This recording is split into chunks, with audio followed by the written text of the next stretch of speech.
सभी लोग सुनेंगे बिना मतलब के, फालतू कहीं कुछ देखने की जरूरत नहीं। जितना समझा रहा हूं उसको गौर से सुनिए, सवाल यहीं से आएंगे।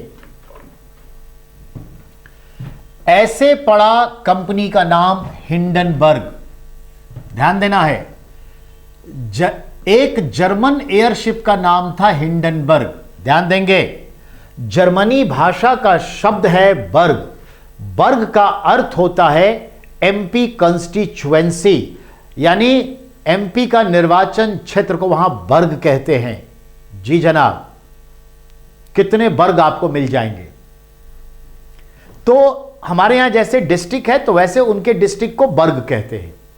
तो हिंडनबर्ग नाम का एक जर्मनी का एयरशिप था, जो दिखा रहा है जर्मनी का एयरशिप।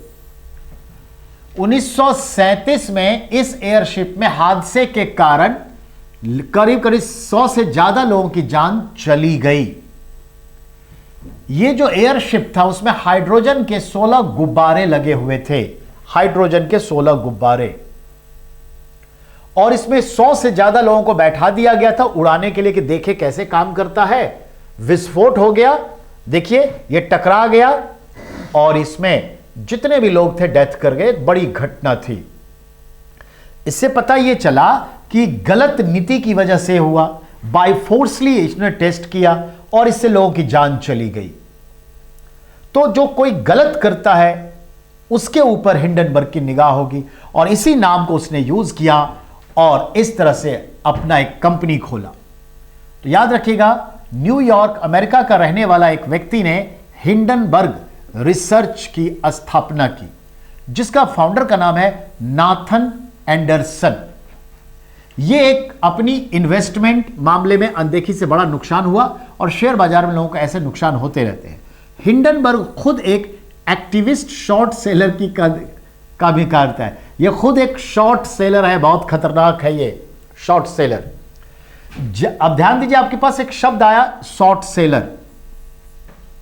ज्यादातर बड़ी कंपनियों के खिलाफ यह रिपोर्ट लाकर उसकी शॉर्ट सेलिंग में करोड़ों की कमाई करता है हिंडनबर्ग।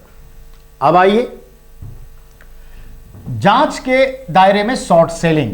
शॉर्ट सेलिंग में लिप्त कंपनियां आमतौर पर इसी तरह की रणनीति अपनाती है और किसी कंपनी के खिलाफ गलत बातें फैलाकर उसके शेयर में गिरावट बना देती है और खट से वो सारे शेयर खरीद लेती है।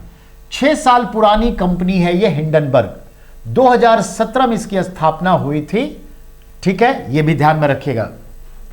अब आइए, इस कंपनी हिंडनबर्ग ने निकोला कंपनी के साथ भी यही किया था कुछ साल पहले, 2-3 साल पहले, और उसके शेयर 19% गिर गए थे और इनके कंपनी से जुड़े लोग खूब खरीदा शेयर। तो ये आपके सामने में है, निकोला 90%। अब आइए, शॉर्ट सेलिंग क्या है, इसी के साथ जुड़ा हुआ देखिएगा शॉर्ट सेलिंग का खेल क्या होता है। देखिए क्या है शॉर्ट सेलिंग का खेल। दरअसल यह निवेश की एक रणनीतिक है, यानी इन्वेस्टमेंट का एक स्ट्रैटेजी है शॉर्ट सेलिंग।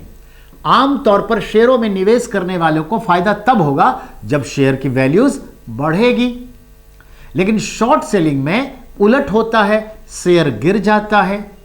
शेयर गिर गया तो जो कम पैसे वाले लोग हैं सस्ता शेयर खरीद सकते हैं, क्योंकि फिर शेयर को ऊपर उठना ही है साल, 2 साल, 3 साल में। तो जैसे ऊपर उठेगा उसको अच्छा फायदा हो जाएगा। लेकिन अगर उसको लगता है कि गिरा के हम काम कर सकते हैं, तो किसी भी शॉर्ट सेलर को अनुमान है कि शेयर की कीमत गिरकर 60 रुपए पर आने वाली है, तो वो ऐसी गलत चीजें फैलाएगा, उसकी लूप होल्स को, कंपनी की कमियों को सामने लाएगा। जनता को लगेगा अरे बाबा ये कंपनी तो कल मारी जाएगी बाय लॉ, तो क्यों नहीं इसके शेयर बेच दें।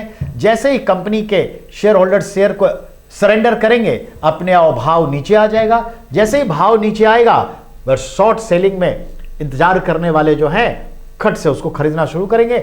उसका तो भाव ऊपर आना ही है, तो हो गया कम दाम में इन्वेस्टमेंट। 100 रुपए बेचकर पैसे जुटागा, उसके बाद जैसे ही कीमत गिरकर 60 रुपए आ जाती है, सारी खरीद कर ब्रोकर को दे देता है। तो एक शेयर भाषा में है कि ब्रोकर से आप कुछ शेयर उधार भी ले सकते हैं 90 डेज, 6 मंथ के लिए। अगर 1 साल से ज्यादा उधार हो गया तो आपको परचेज करनी पड़ेगी। ये सब बहुत सारे रूल हैं। तो ये सारा खेल है।